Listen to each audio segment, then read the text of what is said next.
여호와께서 권능으로 내게 임재하시고 그의 영으로 나를 데리고 가서 골짜기 가운데 두셨는데 거기 뼈가 가득하더라. 나를 그 뼈 사방으로 지나가게 하시기로 본즉 그 골짜기 지면에 뼈가 심이 많고 아주 말랐더라. 그가 내게 이르시되 인자야 이 뼈들이 능히 살 수 있겠느냐 하시기로 내가 대답하되 주 여호와여 주께서 하시나이다. 또 내게 이르시되 너는 이 모든 뼈에게 대언하여 이르기를 너희 마른 뼈들아 여호와의 말씀을 들을지어다. 주 여호와께서 이 뼈들에게 이같이 말씀하시기를 내가 생기를 너희에게 들어가게 하리니 너희가 살아나리라. 너희 위에 힘줄을 두고 살을 입히고 가죽으로 덮고 너희 속에 생기를 넣으리니 너희가 살아나리라. 또 내가 여호와인 줄 너희가 알리라 하셨다 하라. 아멘. 요한복음 15장 26절에서 27절 말씀입니다. 교독합니다. 내가 아버지께로부터 너희에게 보낼 보혜사 곧 아버지께로부터 나오시는 진리의 성령이 오실 때에 그가 나를 증언하실 것이요 너 처음부터 나와 함께 있었으므로 증언하느니라. 아멘. 하나님께서 우리에게 주신 말씀입니다. 오늘 에스겔 37장의 말씀과 요한복음 15장 말씀을 통해서 성령이 오셨네라는 제목으로 말씀의 은혜를 나누고자 합니다. 교회력으로 성령 강림절을 맞이합니다. 대강절, 성탄절, 주현절, 그리고 사순절, 부활절에 이어 교회력으로는 6번째 절기가 됩니다. 그리고 이 성령 강림절은 이제 다음 대강절에 이르기까지 꽤 오랜 기간을 저희가 성령 강림절기로 이제 지키게 됩니다. 이제 교회력에 따라서는 성령 강림절기에 이제 창조절기라고 하는 절기가 이제 포함이 되기도 하는데요. 대강절부터 부활절까지는 예수님의 어떤 생애에 따른 그러한 교회 절기라고 하면 이 성령 강림절기는 그 예수 그리스도를 통해서 구원받고 그리고 성령의 충만함을 받은 성도들의 삶의 주기에 따른 그런 절기라고 할 수가 있습니다. 그래서 이 성령 강림절 기간 동안에는 말씀 안에 우리의 삶을 돌아보고 또 우리 안에 계시는 성령님과 동행함으로 이 땅 가운데 그리스도인으로서 부름받은 자로서 우리가 어떻게 살아야 할지 그리고 우리의 삶을 통해 예수 그리스도를 어떻게 증언해야 할지 그런 것들을 기도하며 우리에게 맡겨진 사명을 감당하는 그런 절기가 되어야 할 것입니다. 우리가 성령 강림절 하면 앞에 오순절 성령 강림 이렇게 오순절이라고 하는 단어가 붙여지는데 이 오순절이라고 하는 것은 6월절 후에 50일째 되는 날 오순이라고 하는 것이 10번이 5번, 5번에 10일 이런 의미가 되거든요. 그래서 이제 6월절 후 50일 후에 이제 성령님께서 임재했다라고 해서 오순절 성령 강림 이렇게 표현합니다. 이제 구약의 절기에 따르면 이제 구약의 77절, 이제 맥추절, 이 77절이 6월절로부터 7일이 7번 지난 다음 날이거든요. 50일이에요. 그래서 구약의 절기로는 77절, 그리고 그것이 이제 신약에 와서 50일째 되는 날 해서 오순절, 바로 그때 이제 예수님의 성령께서 임재하시게 되는 거죠. 예수님이 부활하신 후에 이 땅에 40일 동안 계셨어요. 그리고 승천하시고 열흘 후에 이제 성령이 강림하신 거죠. 이제 많은 신학자들과 그리고 성경을 연구하는 분들이 왜 열흘 후일까라고 하는 것도 굉장히 많은 연구들이 진행이 되고 있어요. 왜냐하면 예수님께서 승천하실 때 제자들이 뭐라고 말씀하셨냐면 내가 너희들이 보는 대로 올 것이다. 이것은 예수님의 재림에 관한 말씀이거든요. 근데 예수님이 돌아가시기 전, 고난당하시기 전부터 계속해서 말씀하신 것이 내가 이 땅을 떠나가면 성령이 올 거야. 또 다른 보혜사가 올 거야. 이런 말씀을 주셨어요. 그렇게 본다라고 하면 예수님이 승천하시고 나서 즉시 성령님이 임재하시거나 아니면 뭐 그 다음 날이라도 성령 임재의 사건이 있어야 할 텐데 왜 열흘이라고 하는 그런 기간을 두셨을까라고 하는 그런 의문도 가지게 되는 것이죠. 이제 차차 기회가 되면 제가 다음에 그런 일들을 한번 여러분들과 함께 나누는 그런 시간도 가져볼 텐데요. 오늘은 이제 성령 강림의 그 사건을 통해서 우리에게 주시는 은혜는 과연 무엇인가, 그 말씀을 함께 나누고자 합니다. 여러분, 오순절 성령 강림의 사건의 가장 중요한 결과라고 할까요? 그것은 바로 예수님을 믿었던 사람들이 예수님을 증언하는 사람들로 바뀌게 되었다는 거예요. 여러분, 예수님을 믿었던 사람들이 있어요. 예수님의 제자들, 그리고 예수님의 제자들 말고도 예수님을 따라다니면서 예수님의 말씀을 통해 예수님을 믿고 그리고 예수님의 부활을 경험했던 사람들이 있습니다. 근데 사실 그들은 예수님을 믿었지 예수님을 증언하지는 못했어요. 왜냐하면 너무 무서웠거든요. 그래서 할 수 있었던 것이 무엇이었습니까? 그저 기도하는 것밖에 없었어요. 물론 예수님께서도 그 제자들과 또 많은 사람들에게 말씀하셨죠. 승천하시며 너희들이 성령이 올 때까지 기다리라. 그래서 그들이 마가의 다락방에 모여서 기도했던 거예요. 거기 모였던 사람들이 120명의 사람들. 성령 강림의 사건이 있은 직후 가장 먼저 나타난 이적이라고 할까요? 결과라고 하면 바로 그들이 예수님을 증언하는 사람들이 되었다. 대표적인 게 베드로와 같은 사람이죠. 베드로는 예수님을 3번이나 부인했던 사람이에요. 그런데 그가 성령의 충만함을 받고 곧바로 나가서 예수님을 증언하기 시작했을 때 베드로의 설교 한 번에 3,000명, 5,000명씩 회개하고 세례받는 역사가 일어나게 된 거죠. 그래서 이 오순절 성령 강림의 사건은 믿음의 사람을 증언의 사람으로 바뀌게 했다. 또 한 가지 중요한 결과는 오순절 성령 강림의 사건으로 교회가 시작된 거예요. 자, 그전까지는 그저 예수님을 믿는 무리들, 예수님을 따르는 제자들이 있었는데 성령 강림의 사건 이후 그들은 모이기 시작했어요. 함께 모여 기도하고 함께 모여 예배하고 함께 모여 교제하고 함께 모여 구제했어요. 그것이 바로 교회 공동체가 된 것이죠. 그래서 이 성령 강림절은 교회의 생일이라고 할 수 있는 것이죠. 여러분, 성령은 어느 날 갑자기 뚝 떨어진 것이 아니었어요. 이미 세례 요한과 그리고 예수님께서도 말씀하셨지요. 특히 예수님께서는 직접적으로 말씀하셨어요. 십자가에 돌아가시기 전에도 성령에 대해 제자들에게 말씀하셨지요. 또 부활하시고 제자들을 만나셨던 그 자리에서도 성령을 받을 것을 명령하시기도 했어요. 이것은 성령 강림의 역사가 이미 예비되어진 것이고 반드시 이루어질 것이다 라는 것을 예수님을 통해 보여주신 것이죠. 그리고 예수님의 말씀대로 마가의 다락방 120명에게 한꺼번에 임하기도 했지만 각자에게도 임하는 그런 성령 강림의 역사가 일어난 거죠. 자, 여러분, 성령, 하나님의 영을 말하지요. 성령이라고 하면 거룩한 영을 뜻하게 됩니다. 여러분, 우리 기독교 신앙은 삼위일체 신앙이잖아요. 세 위격이 각각의 사역이 있지만 한 분 하나님으로서. 자, 그래서 이 성령님은 하나님이 이 세상을 창조하실 때에도 하나님과 함께 계셨어요. 여러분, 예수님이 세례 받으실 때 기억나십니까?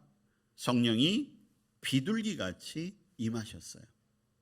그리고 그 성령을 통해서 예수님이 하나님의 아들이시다라는 것이 선언된 것이지요. 예수님이 광야의 시험을 받으셨습니다. 성령에 이끌려 광야로 나가셨어요. 그리고 성령과 더불어 그 시험을 이기셨지요. 예수님이 많은 기적을 행하셨습니다. 많은 사람들을 고쳐주셨어요. 그때도 성령님이 함께 하셨습니다. 그리고 예수님은 부활하시고 승천하셨습니다. 그러나 지금도 우리에게 오셨고 그리고 우리와 함께 하셔서 사역을 하고 계시는 거죠. 예수님은 하나님께서 눈으로 보이심으로 이 땅에 오셔 사역하셨지만 성령님은 눈에 보이시지 않는 하나님이시지만 지금도 우리 가운데 오셔서 섭리하시고 역사하시고 운행하시고 활동하시는 것입니다. 우리가 성령님을 기억할 때 가장 마음에 새겨야 할 것은 성령님은 내 안에 계시다. 그것을 교회 안에선 성령님이 내주하십니다. 이렇게 고백하게 되는 거죠. 내주라는 말이 뭐예요? 내 안에 거주하신다는 거예요. 사신다는 것입니다. 잠깐 들렀다 가시는 분이 아니에요. 영원히 내 안에 사시는 분. 여러분, 성령님은 교회 안에도 언제나 계시는 분이세요. 그래서 성령님을 떠나서는 성도, 교회를 생각할 수 없는 것이지요. 성도는 성령님과 함께 살아가는 것이고 교회는 성령의 능력으로 그 사명을 감당하게 되는 것입니다. 자, 오늘 우리가 요한복음의 말씀을 읽었어요. 요한복음 15장의 말씀을 읽었는데 이제 이 15장의 말씀부터 16장까지 예수님께서는 성령님에 관하여서 아주 자세히 설명해 주고 계세요. 그런데 오늘 우리가 읽은 본문에서는 성령의 가장 대표적인 그러한 성품과 사역 두 가지를 우리에게 가르쳐주고 있는 거죠. 자, 26절 말씀해 보시면 내가 아버지께로부터 너에게 보낼 보혜사 곧 아버지께로부터 나오시는 진리의 성령이 오실 때 그가 나를 증언하실 것이요. 성령님이 보혜사이시며 진리의 영이시다. 여러분, 성령을 여러 가지 용어로 표현할 수도 있어요. 무슨 약속의 영, 거룩한 영, 생명의 영. 그런데 오늘 예수님께서는 성령님을 두 가지로 이렇게 규정해서 우리에게 가르쳐 주셨는데 첫 번째가 보혜사, 그리고 두 번째는 진리의 영이시라는 거예요. 여러분, 16장 이하에서도 성령님의 일을 예수님께서 설명하실 때 이 진리의 영 그리고 보혜사라는 것을 강조하고 계십니다. 여러분, 보혜사 많이 들어보셨지요? 돕는 자라는 뜻이에요. 그런데 단순히 돕는 자라고 하는 그러한 뜻보다는 조금 더 확장해서 표현한다면 보호하고 은혜를 주고 가르치는 선생님, 이런 뜻이 돼요. 그래서 그 성령님은 우리 곁에서 언제나 우리를 위로하시기도 하고 우리를 변호하시기도 하고 우리를 돕기도 하시고 우리의 상담자가 되시기도 하고 우리의 안내자가 되시기도 하고 때로는 우리의 후원자요, 때로는 우리의 친구로 지금도 함께 하시는 거지요. 그렇기 때문에 우리는 그 성령님을 잘 알고 그리고 성령님과 친밀하게 교제하며 살아가야 하는 것입니다. 성령님의 도우심이 없다면 예수를 믿는다 하여도 때로는 지치고 피곤하고 기쁨이 없고 능력도 없는 삶을 살 수밖에 없어요. 그러나 성령이 함께 하실 때에 아무리 세상이 우리를 힘들게 하고 어렵게 해도 우리에게는 독수리의 날개치며 올라감 같은 이 세상이 주지 못하는 능력, 힘이 우리 가운데 있게 되는 거죠. 온통 슬픔과 고난과 분노가 가득 찬 세상을 살아가지만 성령님 때문에 우리는 기뻐할 수 있는 거예요. 제가 누누이 말씀드리잖아요. 길을 가다가 괜히 웃는 사람은 두 종류. 첫 번째는 미친 사람, 두 번째는 성령 충만한 사람. 오늘날 특히 여러분 세상을 보세요. 전철 혹은 버스 정류장에 서 있는 사람들 가만히 보시면 웃는 얼굴이 없어요. 다 지쳐 보여요. 그 가운데 웃는 사람이 있다? 두 종류입니다. 여러분은 어느 편에 서시겠습니까? 미치면 안 되잖아요. 물론 예수님께 미쳐서 사는 것도 중요하지만 여러분이 성령 충만함으로 내 안에서 샘솟듯 솟아나는 그 기쁨이 여러분들의 삶에 충만하시기를 바랍니다. 성령께서 우리를 기쁘게 하시는 거예요. 자, 그러면서 오늘 또 예수님께서는 그 성령을 뭐라고 말씀하십니까? 진리의 성령이라고 말씀하시네요. 진리의 영이라고 말씀하십니다. 여러분, 보혜사라고 할 때는 성령님이 우리와 함께 하십니다라는 것을 강조하는 것이지만 이 진리의 영이라고 말씀하시는 것은 우리가 일할 수 있게 하시는 원동력이 되신다. 그런 의미가 담겨 있어요. 왜 그러냐면 여러분, 진리의 영이라는 게 진리를 알게 해주시는 영 혹은 진리를 깨닫게 해주시는 영, 이렇게 조금 더 풀이될 수가 있어요. 그래서 성령이 오시면 우리는 진리이신 예수 그리스도, 자, 진리를 조금 더 확장한다면 진리인 하나님의 말씀을 잘 알게 된다는 거예요. 깨닫게 된다는 거예요. 여러분, 성경의 말씀이 결코 쉽지 않습니다. 그럼에도 불구하고 저와 여러분이 그 말씀을 깨달을 수 있는 것은 공부해서가 아니에요. 성령의 깨우침, 성령의 가르침이 있기 때문입니다. 물론 저는 목사가 되기 위해서 신학을 공부하고 그리고 어떠한 과정을 거쳐서 목사라고 하는 직임을 얻었잖아요. 제가 학교에서 배운 방법으로만 말씀을 준비한다면 글쎄 그 말씀은 저에게도 여러분들에게도 별로 은혜가 되질 않을 것입니다. 자, 그러면 주일마다 전하는 제 말씀이 여러분들에게 은혜가 되십니까? 아니군요.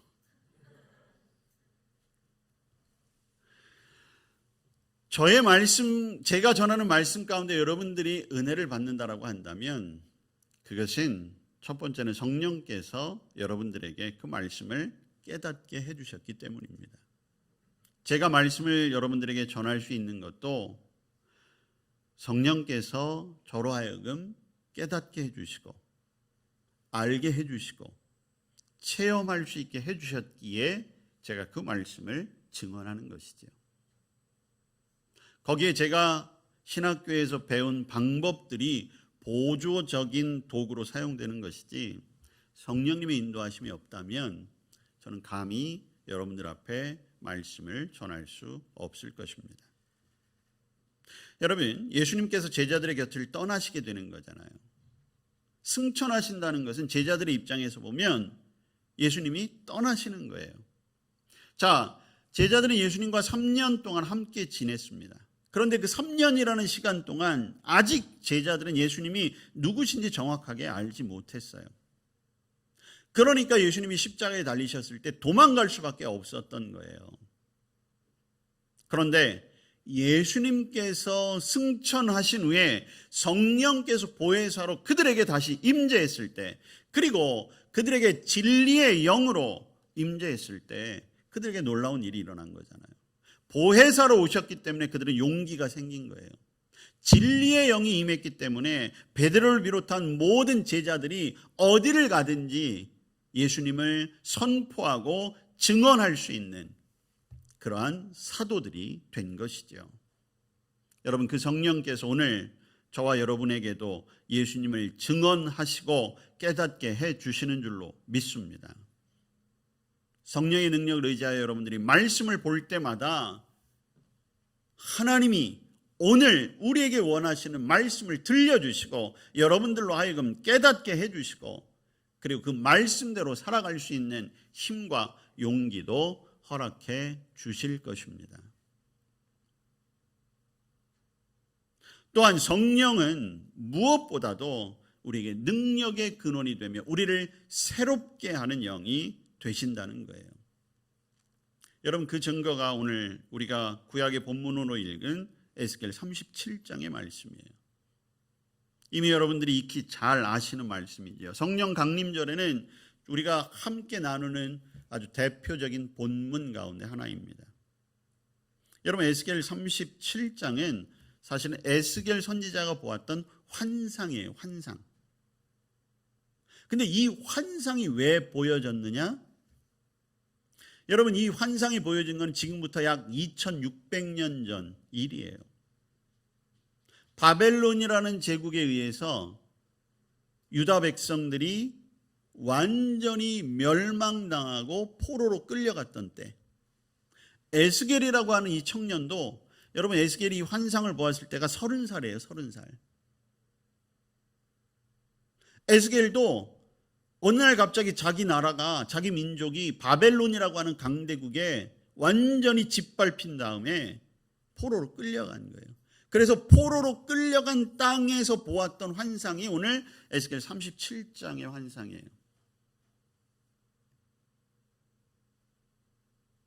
바벨론으로 끌려간 지 5년쯤 되었을 때, 그러니까 이 에스겔이라고 하는 청년은 25살에 포로로 끌려가서 이제 30살이 된 거예요. 그리고 그때 하나님의 부르심을 받게 된 거예요. 처음 본 환상이 무엇입니까? 골짜기를 보았는데 뼈가 가득한 거예요. 아주 마른 뼈. 보기만 해도 아주 음습하고 절망적이잖아요. 그 환상은 곧 무엇을 의미합니까? 멸망당한 유다 민족을 말하는 거예요. 마른 뼈와 같은 아주 끔찍한 것이죠. 생기도 없어요. 마른 뼈는 더 이상 소망도 없습니다. 어떠한 희망도 가질 수가 없는 거예요.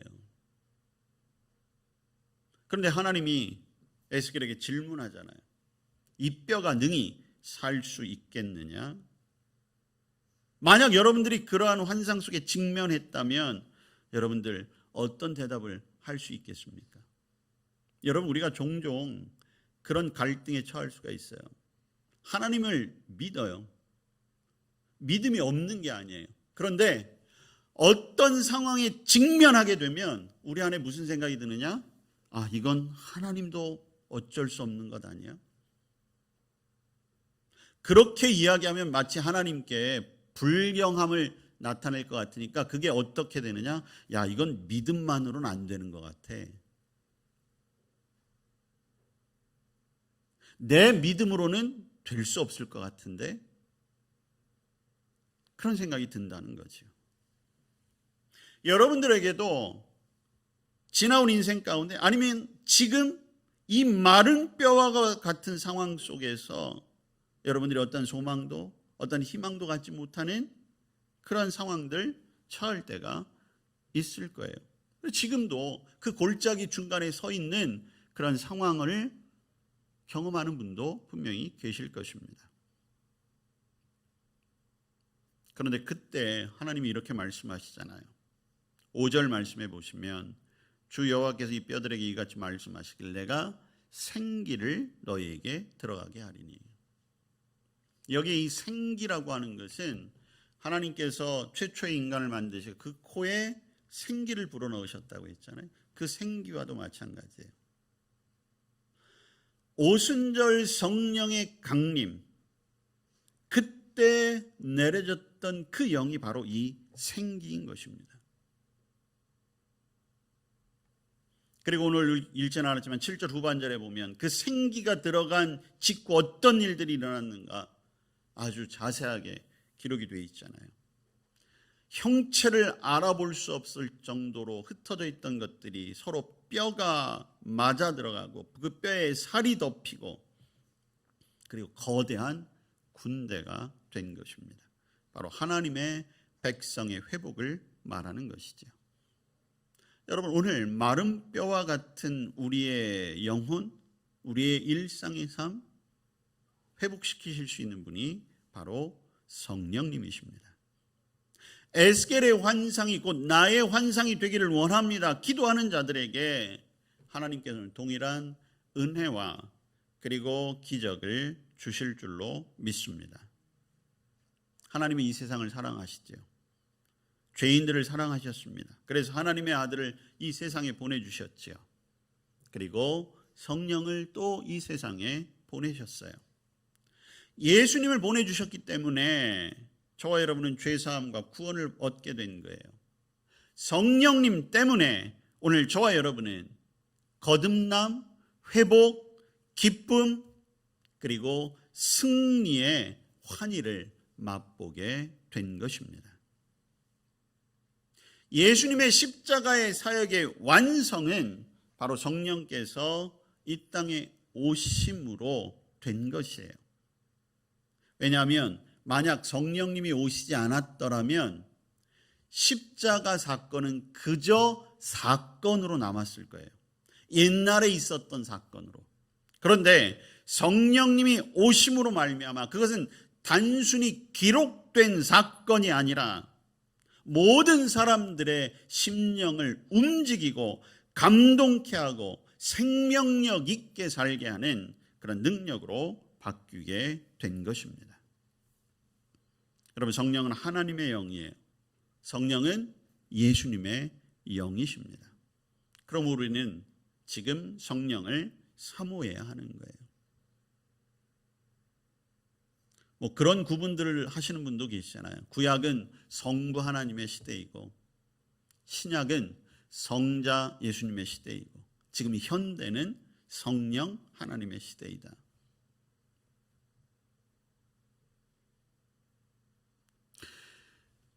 여러분, 저와 여러분이 하나님을 바라고 예수님을 사랑하는 것만큼 성령님을 간구할 때 그 성령이 우리 안에 충만하게 임하게 될 줄로 믿습니다.